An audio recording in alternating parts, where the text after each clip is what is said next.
আল্লাহ রাব্বুল আলামিন কোরআনের মাধ্যমে জানিয়ে দিয়েছেন, বিসমিল্লাহির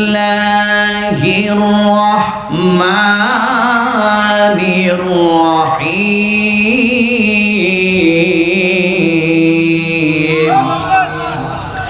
ইয়া আইয়ুহাল্লাযীনা আমানু তাকুল্লাহা ওয়া কুনু মা'আস সাদিকিন।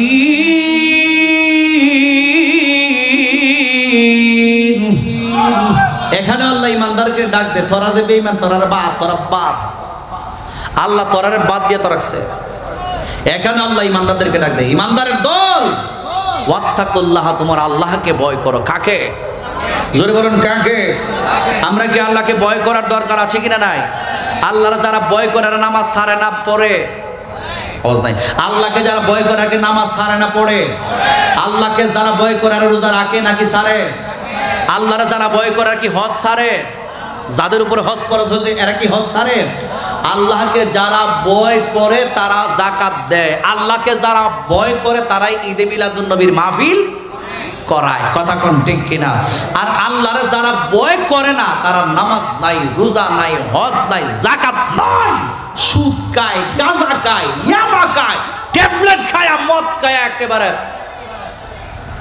বাড়ির মধ্যে গিয়ে বউরে পর্যন্ত আম্মা ডাকে, মদ পান কইরা। কথা কোন আছে কিনা নাই? এগুলো হারাম, এগুলো ছেড়ে দিতে হবে। কথা কোন ঠিক? ওলি আল্লাহর দরবারের মধ্যে গেলে এগুলো আর চলে না। কথা বলুন, গভীর মনোযোগ যুবক ভাইরা। আল্লাহ রাব্বুল আলামিন বেঈমানদেরকে ডাক দেয় না, ঈমানদারদেরকে ডাক দিয়ে আমার আল্লাহ রাব্বুল আলামিন বলেন, হে ঈমানদারের দল, ওয়াত্তাকুল্লাহ, তোমরা আমি রাব্বুল আলামিনকে ভয় করো, ওয়া কুনু মা'আস সাদিকিন। এই দুনিয়ার জমিনের মধ্যে আমি রাব্বুল আলামিনের বন্ধু যারা হয়ে গিয়েছে তাদের সঙ্গী তোমরা হয়ে যাও। জোরে জোরে কি সুবহানাল্লাহ বলা যাবে না? এই আল্লাহর বন্ধু যারা আছে তাদের দামান ধরার কথা বলেছেন, আল্লাহর বন্ধু যারা আছে তাদের কাছে যাওয়ার কথা বলেছি, আল্লাহর বন্ধু যারা আছেন তাদের কাছে ওটা বসার কথা বলেছেন।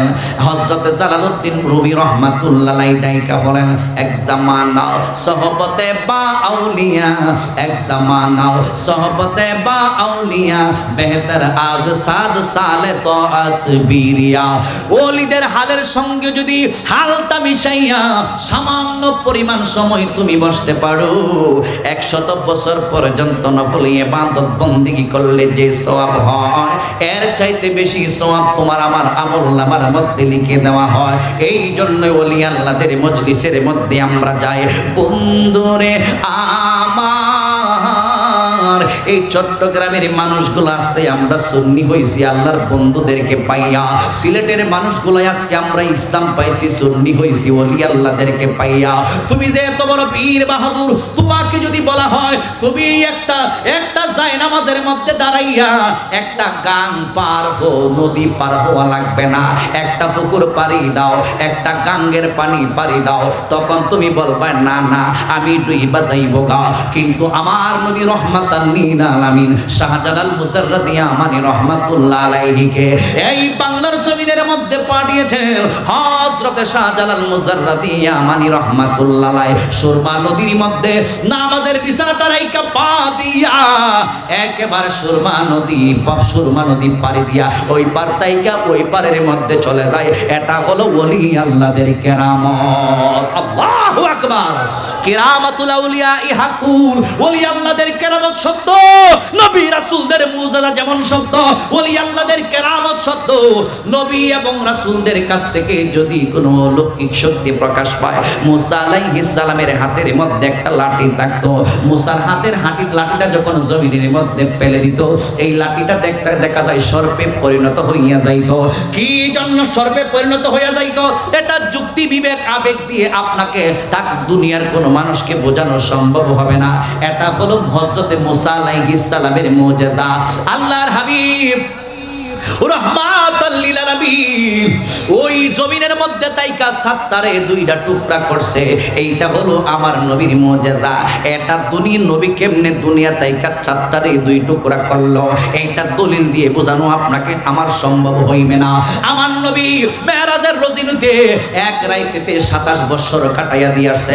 আবার দেখা যায় রাতের সামান্য সময় ওযু কইরা গেছে, দেখতেছে ওযুর পানি উপরের তাইকা নিচের দিকে যায়। আমার নবী রাহমাতাল লিল আলামিন যে বিছানার মধ্যে ঘুমায়া ছিলেন, ওই বিছানাটা মেরাজ কইরা আয়েশা দেখে এখনো গরম আছে। এই বিছানা যদি গরম থাকে 1 মিনিট 2 মিনিট 3 মিনিট গরম থাকার কথা, ওযুর পানি উপর তাইকা নিচের দিকে পড়তে বেশি হইলে 1 মিনিট 2 মিনিট 3 মিনিট লাগার কথা। কিন্তু আমার মুরব্বি বাবাজিরা গো, আমার নবী রাহমাতাল লিল আলামিন আয়েশা দেখে ওযুর পানি উসত তাইকা নিচের দিকে নামতেছে। আমার নবী যেই উম্মে হানির গৃহ হইতে বের হয়েছিলেন, ওই উম্মে হানির গৃহের মধ্যে আমার নবীজির মাথা মোবারক লাগছিল। শিকলটা আয়েশা নবী দেখতেছেন নড়াচড়া করতেছে। কি জন্য নড়াচড়া করি, কি জন্য দেখা যায় বিছানাটা গরম আছে? এর একটাই মাত্র কারণ, এক রাইতেতে 27 বছর নবী আল্লাহর সঙ্গে কথা বইলা কাটাইয়া দিছে, এইটাও সত্য। আবার রাতের সামান্য সময়, এইটাও সত্য। ও হুজুর কেমনে সত্য বুঝে আসে না? না না, যেটা বুদ্ধি দিয়ে, যেটা ব্রেন দিয়ে বুঝে আসে না, যেটা আবেগ দিয়ে বুঝে আসে না, যেটা বিবেক দিয়ে বুঝে আসে না, যেটা দলিল দিয়ে বুঝানো সম্ভব নয়, এইরকম অলৌকিক শক্তি যদি নবী রাসূলদের কাছ থেকে প্রকাশ পায়, এটাকেই বলা হয় মুজিজা। কথা কোন ঠিক না বেটি? বন্ধুরে আমার আর কাজা মাইনুদ্দিন চিশতি সঞ্জারি রাহমাতুল্লাহ আলাইহি একজন উনার মুরিদরে ডাইকা বলছিল ওযু করতে দেয় না, না গোসল করতে দেয় না, না না ব্রাহ্মণরা নিষেধ করছে আমরা যেন ওযু গোসল না করি।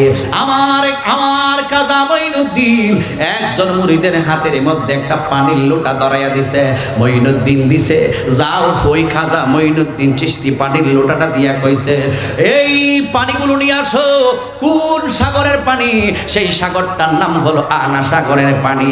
আনা সাগরটার পানি এই লোটার ভিতরে যখন ঢুকাইতে দেরি হয়েছে, সমস্ত সাগরের পানি দেখা যায় ওই লোটার ভিতরে ঢুকে গেছে। জোরে জোরে কি সুবহানাল্লাহ বলা যাবে না? আল্লাহু আকবার। এটাকে বলা হয় কেরামত। আচ্ছা বলেন তো দেখি, একটা লুটার মধ্যে পানি 1 লিটার অথবা 2 লিটার অথবা 3 লিটার থাকার কথা, অথবা 5 লিটারও ধরেন না, পুরা সাগরের পানি এখানে কেমনে ঢুকলো? এটা বুদ্ধিতে আসে না, জ্ঞানে আসে না, যুক্তিতে আসে না, বিবেক দিয়ে বোঝানো সম্ভব না, দলিল দিয়ে বোঝানো সম্ভব না। যেটা দলিল দিয়ে বোঝানো সম্ভব না, বিবেক দিয়ে বুঝে আসে না, আবেগ দিয়ে বুঝে আসে না, এটার নাম হইল কেরামত। ওলি আল্লাহদের কেরামত, নবী রাসূলদের মুজিজা। আর বন্ডদের কাছ থেকে যদি অলৌকিক শক্তি প্রকাশ পায়, এটাকে বলা হয় ইস্তিদরাজ। মনে করেন একবার পানির খোদায় টেকে গেছে, নামাজ নাই, রোজা নাই, হজ নাই, যাকাত নাই, গেঞ্জা খায়, গাঁজা চিনি গাঁজা, এই আব্বা খায়। ই বেটা দেখা যায় ল্যাংটা হইয়া সাগরের পানি দিয়ে উপরে হাইটে যাইতেছে গা। আচ্ছা তখন যদি আমি কই, বাবা ই কত বড় ফিসাব জানি, ল্যাংটা বেটা সাগরের খোদায় টেকে গেছে গা, তার কাছে গিয়ে মুড়ি দন লাগবো, অন যাইব? কথা কর। বহু তন্ত্র মন্ত্র আছে। এজন্য রাসূল কই, এদের কাছ থেকে যদি কোনো অলৌকিক শক্তি প্রকাশ পায়, এদের বেলা আল্লাহ সাবধান করে দিয়েছে, রাসূল সাবধান করে দিয়েছে, এদের কাছ থেকে যদি কোনো অলৌকিক শক্তি প্রকাশ পায়, এটাকে বলা হয় ইস্তেদরাজ। এদের কাছে যাওয়া যাবে না, উঠা যাবে না, এদের কাছে মুরিদ হওয়া যাবে। গভীর মনোযোগ বন্ধু, যুবক ভাই, কার মাধ্যমে আমরা সিন্নি খাইছি তাদেরকে আমরা চিনতে পারতেছি না। আমার গাউসে পাক এই মাসটা হলো রবিউল সানির মাস। এই মাসের 11 তারিখ আমার গাউসে পাকের ওফাত দিবস চলে গিয়েছে। এই রবিউল সানির সম্মানটা কিন্তু আমার আল্লাহ গাউসে পাকের ওসিলায় বাড়িয়ে দিয়েছে। এই গাউসে পাক ওরফ পীর আব্দুল কাদের জিলানীকে আমার আল্লাহ অনেক মুজিজা দান করেছেন। আমার গাউসে পাক শুধু দুনিয়ার জমিনের মধ্যে কেরামতি দেখান নাই, এই কেরামত গুলো শুধু দুনিয়াতে দেখান নাই, রুহানি জগতের মধ্যেও দেখাইছে, দুনিয়ার জমিনের মধ্যেও আয়েশা দেখাইছে। মায়ের পেটের ভিতরে তাইকাই আমার গাউসে পাক কেরামতি দেখিয়েছে। শুধু তাই নয় বন্ধুরে আমার গাউসে পাক দুনিয়ার জমিন তাইকা বিদায় হইয়া ওনার মাজারের মধ্যে শুইয়া গেছি, ওই জায়গার মধ্যেও কেরামতি দেখাইছে। আলা ইন্না আউলিয়া আল্লাহি লা ইয়ামুতু, আউলিদের ব্যাপারে আমার আল্লাহ সাবধানতা অবলম্বন করার কথা বলেছেন। দুনিয়ার মানুষ সাবধান, ইন্না নিশ্চয়ই আউলিয়া আল্লাহি, আমি রব্বুল আলামিনের বন্ধু যারা হয়ে গিয়েছে, লা ইয়ামুতু, তারা কখনো মরতে পারে না। তাদের বেলায় সাবধানতা অবলম্বন করে কথা বলবা। আরেক জায়গার মধ্যে আল্লাহ কুরআনের মাধ্যমে বলেছেন, আলা ইন্না আউলিয়া আল্লাহি লা খাউফুন আলাইহিম ওয়া লা হুম ইয়াহজানুন।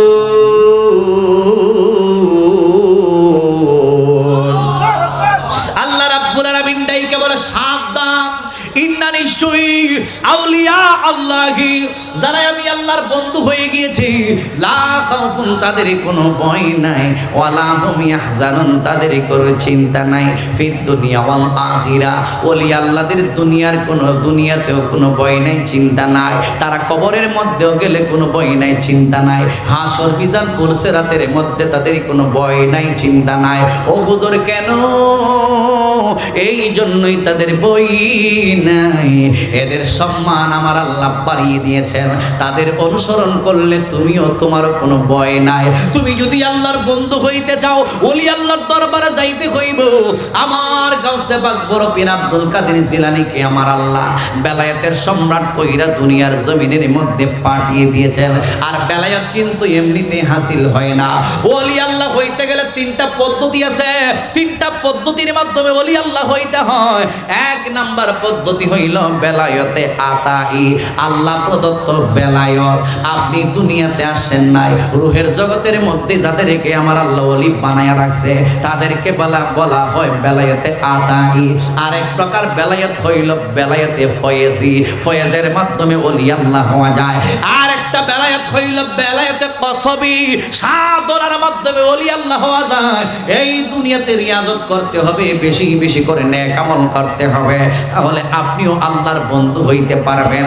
এই তিনটা পদ্ধতির মাধ্যমে আল্লাহর ওলি হওয়া যায়। আমার